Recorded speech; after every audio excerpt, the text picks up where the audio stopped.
Are you looking to catch up on all the latest Blue Jays action? Missed this past weekend series and wondered how the Jays fared against the Braves? You are in the right place. This is Station to Station, our Blue Jays series recap show here on Organized Chaos Sports. The first place Atlanta Braves rolled into the Rogers Center for a 3-game series this past weekend. Could the Jays respond after a disappointing 2 games in Philly? Stay tuned to find out. Thank you for listening, and we hope that you enjoy.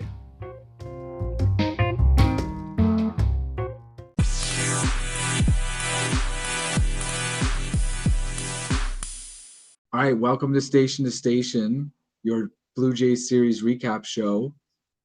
Back here with Rob, the righty in from the pen as Dustin is away this week.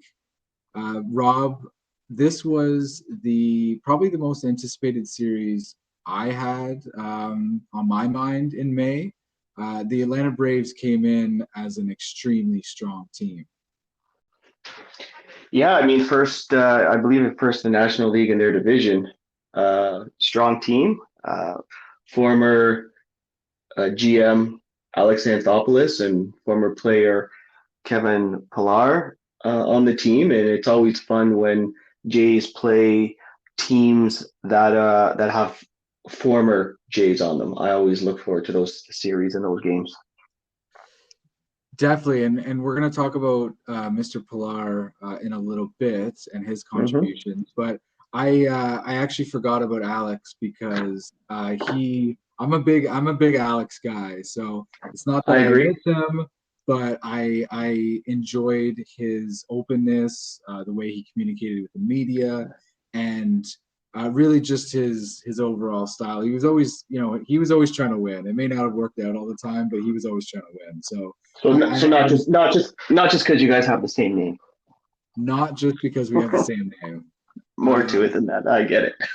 No, I totally agree with you. He was, Canadian boy, always wanted the Jays to win.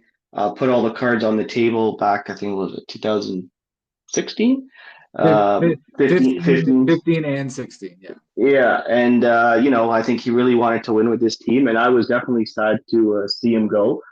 But hey, man, he's doing well with the Braves. So, well, they did win the World Series not last year, but the year prior. So it was good to see him. Yeah, there you go. Absolutely, get a ring. All right, so let's move into this game. We're just going to go over the lineup in a moment, but the Jays come into this series 21-16, and again, third in the AL East. Their lineup for this game, left to right in the outfield, Dalton Varsho, Kevin Kiermaier, and George Springer. The infield, third base around the horn to first, Matt Chapman, Bo Bichette, Whit Merrifield, and of course, Vladdy Guerrero. Our catcher in this game, Alejandro Kirk, and our DH, Brandon Belt. Our pitching matchup, Chris Bassitt versus Spencer Strider. Bassitt came into this game 4-2 with a 4.28 ERA, and his whip was 1.23. Rob, as we're about to discuss, this turned into a bit of a pitcher's duel, and Bassitt came out the winner. Yep. The two pitchers, they were predicting that I believe they're pretty similar in their approaches, but Bassitt, put on a clinic and came out on top. Right, so top first, Bassitt gets the game underway with his first pitch at 7:07 p.m. Top third, I do want to highlight a couple items that weren't ended up in scoring plays for the Jays, but we had a Kevin Kiermaier sliding catch in center field off of former Jays prospect Travis d'Arnaud, and then we have a Bo diving catch up the middle. Nice little fly out. A couple defensive plays that I think, as we'll see throughout the series, I think possibly a difference maker for the Jays. Their defense just better than the Braves. Yeah, I totally agree. The overall defense, and that's what you need, and that's why those, like somebody like Kiermaier, that's why he was brought in. because of the defense. Bo, well, I want to say he was a great defensive shortstop, but I mean, given that game over in Philadelphia, um, and I think he had a throw today, which was a little bit off as well. So I mean, I guess defensively to get behind the ball is good. I guess it's just his throwing, but yeah, defense is always going to be a key in wins. So our first scoring of the game comes in the bottom of the fifth. For the Jays, we have a Witt single. Kiermaier walks, and following that, there is a George Springer RBI single scoring Witt Merrifield. Kevin Kiermaier was ruled to have scored on this play as well, but following an Atlanta challenge, he was actually called out, which was the correct call, and that inning ended 1-0. And now the top of the sixth, Atlanta grounds into a 5-3 double play where Chapman fields the ball on third, steps on third, and then fires to first to complete that. That was a kind of big play as that particular inning Atlanta was building, and they got out of that one. Bottom of the seventh, we have a Brandon Belt double. Nathan Lucas comes on to pinch run for him. And then following that, Atlanta takes out Spencer Strider out of the game. Didn't appear to work for them as there was a Kiermaier walk, a Springer walk, and following that, a pass ball, which allows Nathan Lucas to score from third base and all runners to advance. So that inning ends 2-0. Bottom of the eighth now, Dalton Varsho crushes a solo home run to center field. That's actually his sixth of the season. And I thought this was actually a key point in the game in terms of pitching, as John Schneider elected to keep Chris Bassitt in the game. Of course, he's on a he's pitching a shutout, and he allows him to stay in the game. Yeah. What were your thoughts on this, Rob? Yeah, I mean, it's not something you see very often. I mean, it was great that he comes out and talks to his pitcher. And I think it was that Varsho home run that really kept him in the game. I don't think if Varsho doesn't get that third run, I don't know if Schneider keeps him in with a 2-run lead. 3-run lead, I think he feels a bit more comfortable. I mean, and again, he's pitching great. So, I mean, leave him in if you have an opportunity to pitch a complete game, which again is very rare in these in this day and age. But I think his pitch count was also under 100 at the end of it too. So that says a lot to keeping him in the game. So I mean, I thought it was a great move. I think too many managers pull their pitchers when they're doing well. So why not just keep them in? I know you got to watch their arm and their pitch count and what have you. But I thought it was a great move. I thought it was good for the game. I thought it was good for Chris, good for the Jays, and hopefully the other pitchers can strive to put in more innings. Well, the Jays end up winning this game 3-0. And as you said, Chris Bassitt finishes the game with a complete game, shutout, 9 innings pitched, 2 hits, 2 hits, zero earned runs, only 2 walks, along with 8 strikeouts. He is now 5-2 with a 3.49 ERA. And actually, Rob, something I wanted your thoughts on that I have been noticing. I think Schneider is playing a little bit of a long game this season, as he is trying to show each pitcher that when he puts them in the game, he will trust them. Because there's definitely been a few times, and I talked about it in the last episode as well as some prior series, where he's leaving pitchers in games longer than I would like, or at least I would be comfortable with. But I think I think he's playing a long game on this season, where later basically later in the year, where there are key moments, I don't think Jays pitchers are going to be having in the back of their mind, well, hey, if I walk this guy or let this guy on, I'm going to get the hook. And I'm thinking he's playing the long game. He definitely is showing a lot of faith in all of his pitchers. And we're going to see in game number two, uh, he throws Swanson in another sticky situation, but he in that case he got out of it. But I think this is something that we're gonna keep an eye on, and I think you know I have been a little bit at times put off by this, but I'm thinking I think there's a bigger picture at play here. Yeah, I mean, I think they're also keeping like they want to try to keep their like reserve their bullpen and keep their bullpen fresh because I believe last year when Houston won, a big part of them winning was they had a like their bullpen and their relievers were pretty well rested, still pretty strong. So if you can count on your pitchers, like Bassett saved arms for the two other series and even going into the New York series if you don't have to use your relievers. So I think it is a long game. Trust your pitchers. Try to squeeze them as long as they can. So gives the relievers a break for when you truly need them.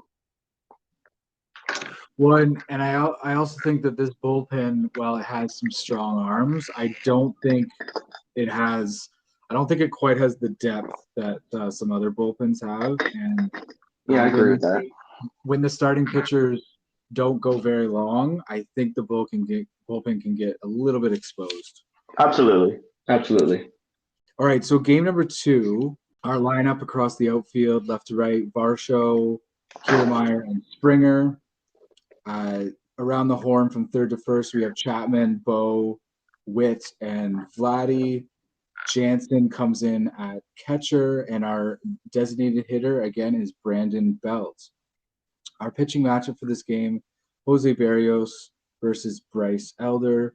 Barrios comes into this game 3-3 with a 4.91 ERA and a 1.24 WHIP. All right, so top of the first, Jose Barrios gets this game underway at 3:09 p.m. And Atlanta is actually the first team to score, which comes in the top of the second, where they hit a two-run home run, and that inning finishes 2-0. Now the Jays respond in the bottom of the fourth with a Vladdy leadoff double, and I think you know what you if you didn't watch the game, what you was really to see on this play was the Pete Rose headfirst slide into second base, Rob. Yeah, that was fun to watch. Clearly Vladdy likes to play the game. He likes to have fun and he goes at it hard. Uh, I guess I got a little bit concerned because it looked more like a pool dive than a slide. Uh, which I mean, thankfully he didn't get hurt, but I mean, if he keeps doing stuff like that, man, I just hope he doesn't hurt himself. But it was pretty cool to watch. It was pretty fun to watch. Um, I'm glad he's I'm glad he's okay, but I think it's just something they might want to ease like not ease up on him, but just say, hey man, be be careful what you're doing. Well, Rob, I think Vladdy has sufficient cushioning in the midsection for Yeah. slide. So, Well, and so it's a double-edged sword, right? It can protect him or it can hurt him. So, but the takeaway is huge. That it was a fun thing to watch. That's for sure. well, Vladdy definitely plays the game. He with the utmost amount of fun, more than any player that I've seen. Now Varsho follows this up with a strikeout. Now Chapman, after that, gets an infield single, which pushes Vladdy to third. And then we have a Witt fielder's choice, which Vladdy comes in to score, and that inning ends 2-1. Now we have in the bottom of the fifth, Kiermaier leads off with a double, which sends him to third following a wild pitch. And then Bo Bichette steps to the plate and hits an RBI single to right field, scoring Kiermaier, and that inning ends 2-2. Top of the sixth, we have our first pitching change of this game and the series for the Jays, where Jimmy Garcia replaces Jose Barrios. Berrios' pitching line, 5.2 innings pitched, 6 hits, 2 earned runs, 3 walks, and 3 strikeouts. Rob, maybe not his best outing, but not too bad either. Yeah, I mean, typical Barrios, right? Like some days he's great, some days he's not so great. Yeah, I didn't think it was one of his best uh, pitching outings, but you know, came through. I don't have any of his numbers off the top of my head, but that's Barrios, right? That's why he's number 4 pitcher. Now, top 7, there is a single and 2 walks, which loads the bases. The pitching change at this point that Schneider makes is bringing Eric Swanson on to replace Jimmy Garcia. And as I said, at that point, the bases were loaded with 1 out. It was quite the jam. Schneider seems to like to throw Swanson into really into the fire and into Yeah, these situations. but he's the high leverage guy. I mean, that's why they brought him in for that, for those high leverage games. And yeah, it's tough to watch that he has to, and kind of feel bad a little bit for the guy because it's the second time in 2 games that or 3 games that he comes on with bases loaded. So, but that's what they pay him for, right? That's why relievers are important, and yeah. Well, so I think this is, as I said, I do think that Schneider is playing the long game, and because what happens is Garcia comes in with 2 outs in the 6th, and the fact that he comes out in the 7th means that he has to face 2 more batters, because you have to face a minimum of 3 batters once you come into the game. But right. He could have, because he finished that inning, you could have brought Swanson in for a clean inning. Now, as you said, Swanson is the high leverage guy. I don't know if I would have let Jimmy Garcia like load the bases again, like after a single and a walk, like he faces 2 batters. Why do you not take him off at that point? But again, as I said, I think Schneider is playing this long game where I think he's said, okay, I'm giving you a chance to get an out or 2 here. He unfortunately didn't. And then, he brings in Swanson to basically put out the fire, which he ends up doing and he gets out of the jam with a strikeout and a fly out go into the bottom of 7. So Garcia, did he actually face, he would have had to face 3 batters. So no, but I think he faced a batter in the bottom of the 6th though. So that would have been 1 batter, right? Oh, okay, and then the other 2, right? I get it. Yeah, so you do have a decision, but and this is why I think that he's leaving a pitcher in a little bit longer than the very minimum. And so, well, I wonder, to a rule, like, is it 3? Is it 3 batters in an inning or 3 batters total? So the rule is 3 batters, but it doesn't matter if it doesn't have to be in the same inning. So like you said, you can come in on the bottom of the 5th, and then you can take over 1 batter in the 5th. So you can pull a pitcher. You can pull a pitcher in who has faced less than 3 batters, but that's because they reached the end of the inning. So, just for example, Jimmy Garcia comes on to replace, I don't know, Kikuchi. There's 1 out in the bottom of the 7th.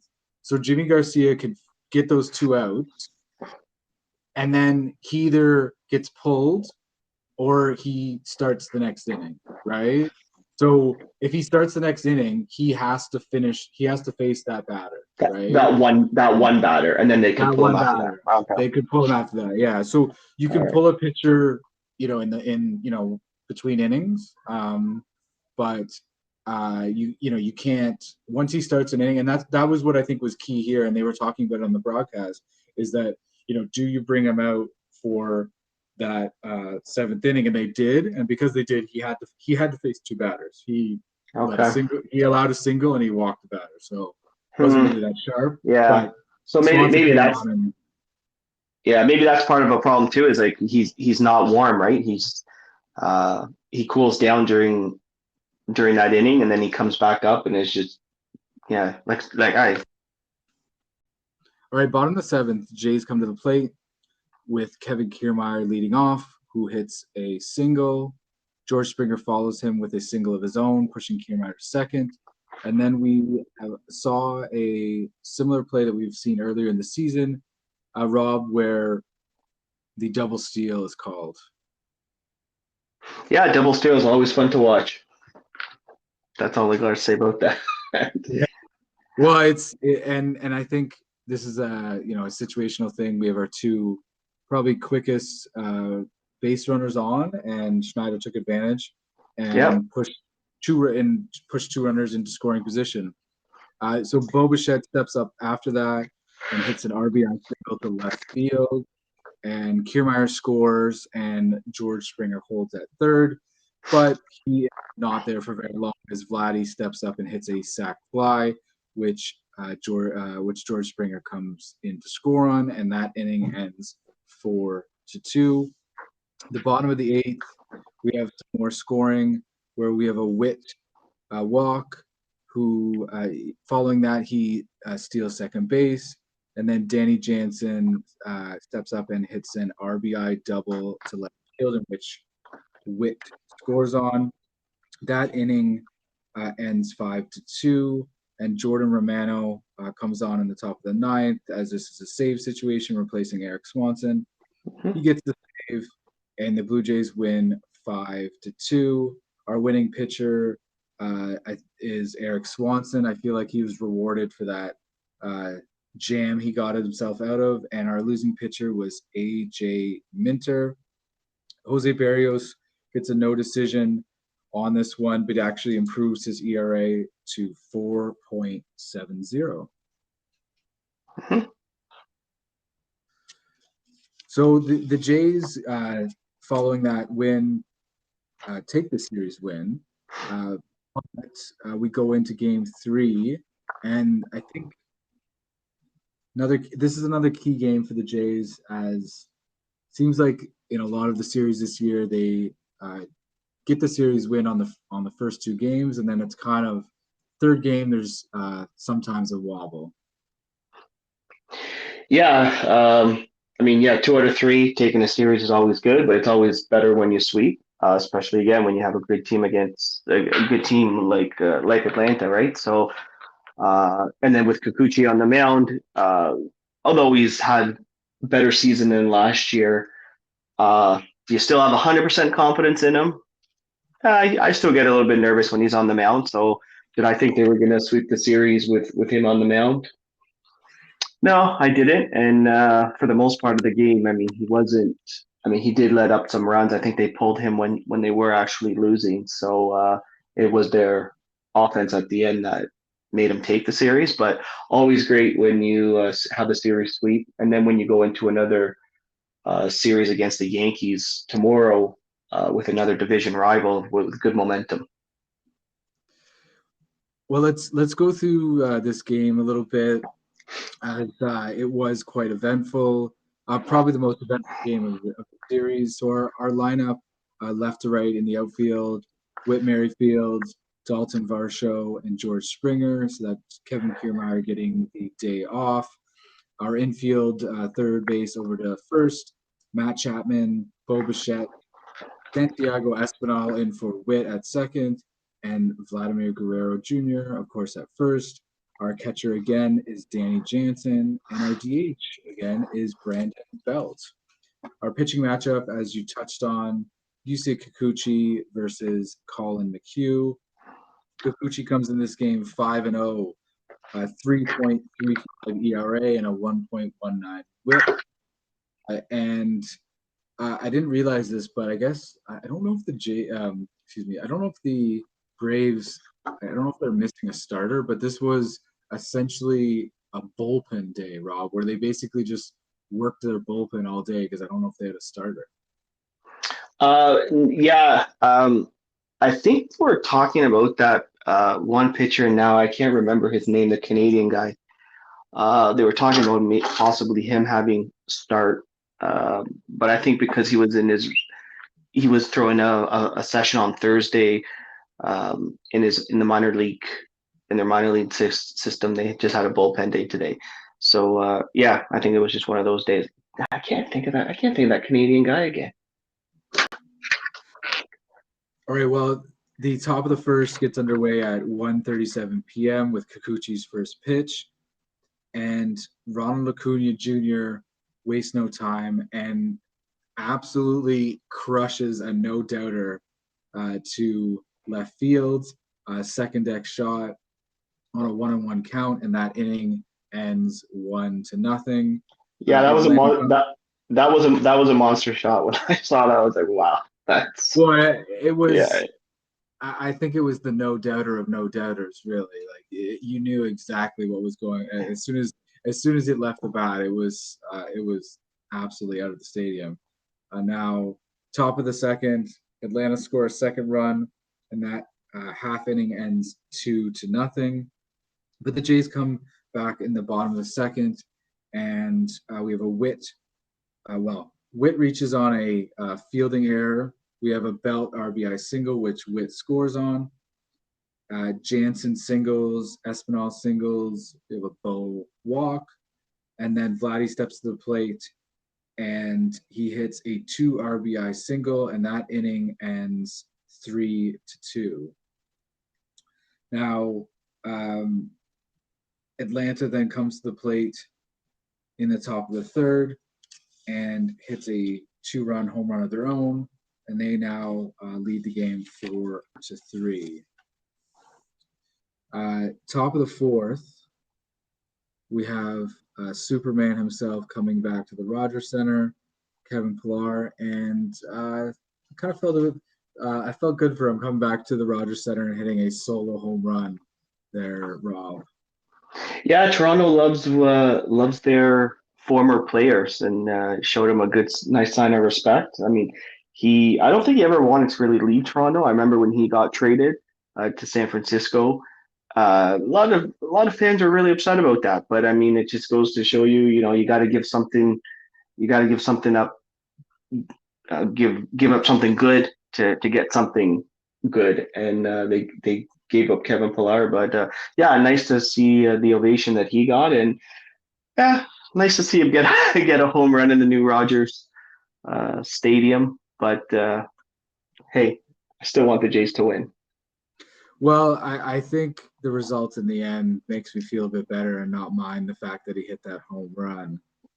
The bottom of the fourth, Springer hits a solo home run of his own, and the game is now 5-4. And following that home run, we have a bunch of pitching changes. I'm just going to try to go through them quickly here. So we have Anthony Bass replacing Kikuchi.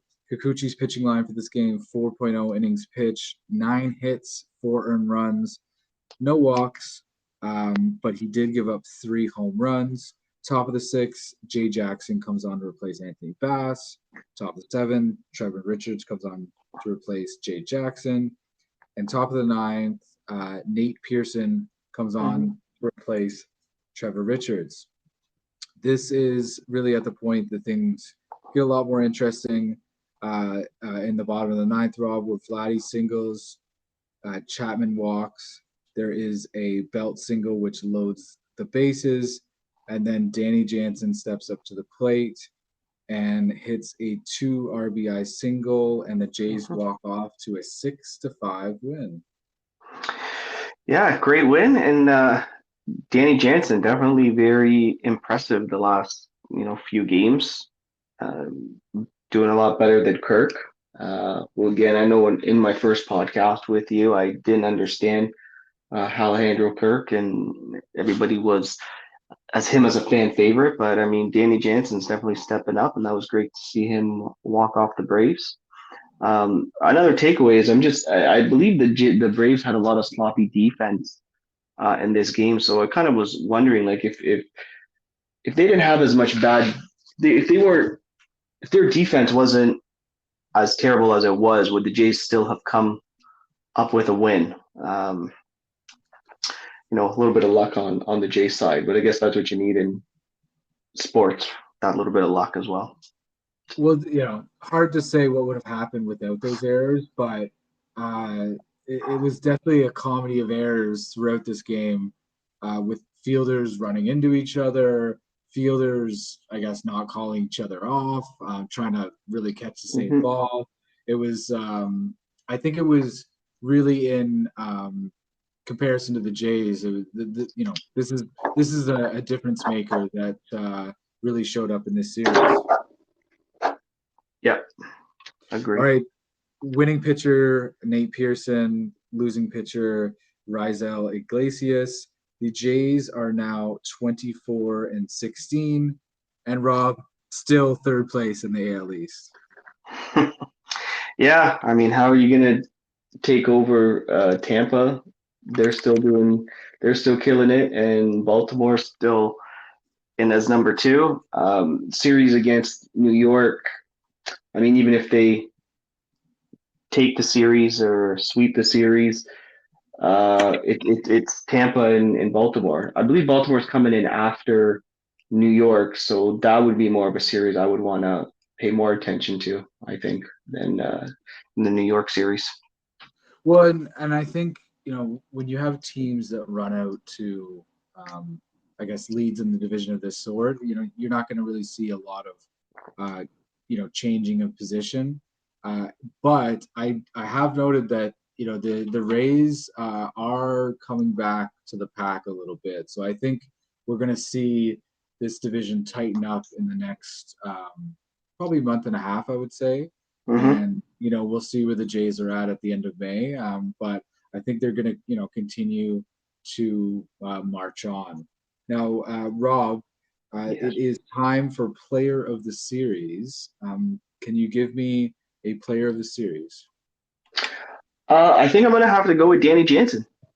I mean, he made an impression definitely on today's game, third game of the series, and in the second game. So I would give it to Danny Jansen.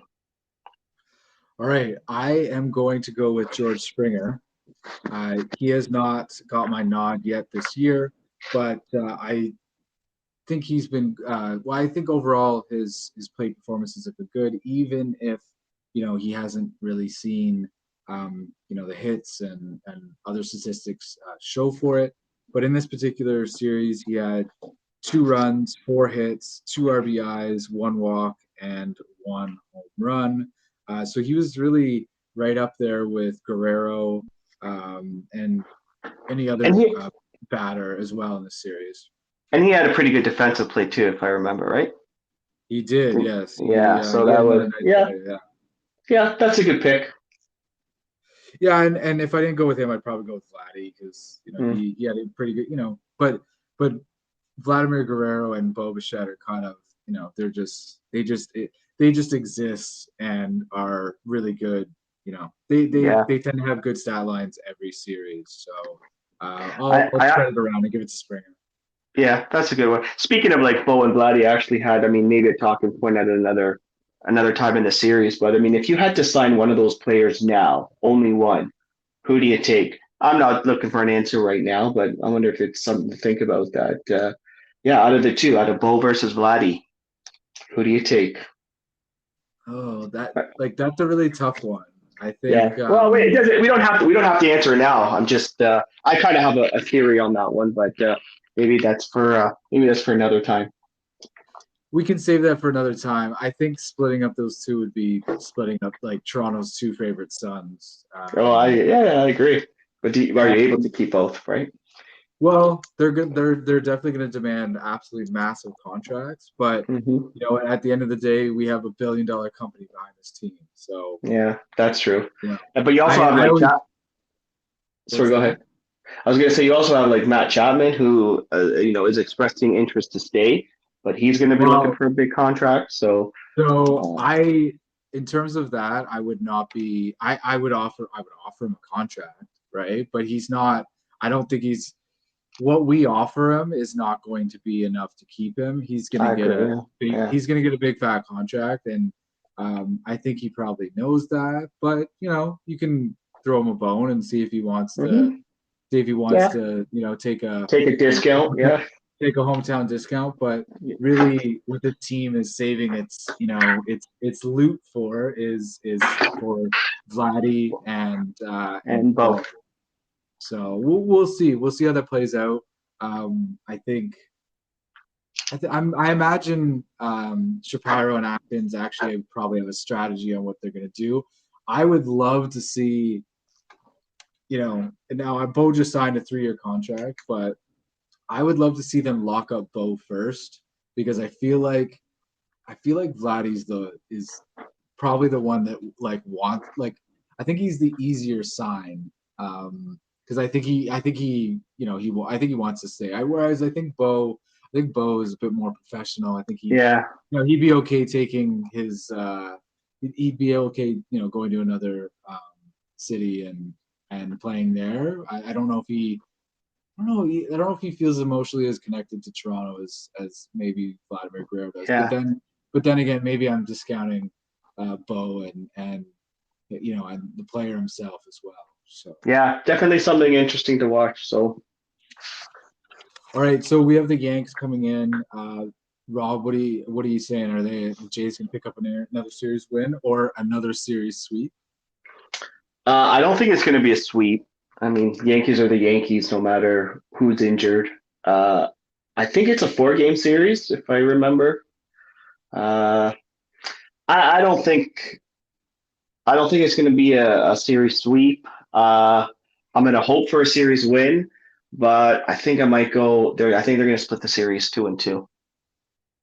Interesting. Well, the Yankees are in last place, so I'm going to go for a series win on this one. I don't think the Yankees are in a good place.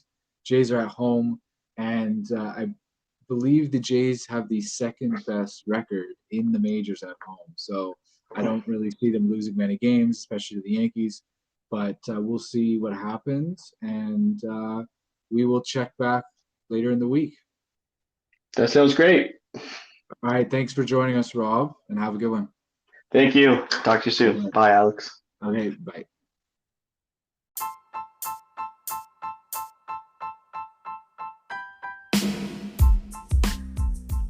This has been Station to Station here on Organized Chaos Sports.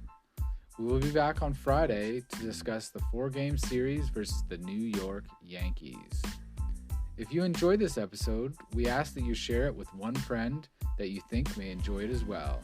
Thanks for listening, and until next time.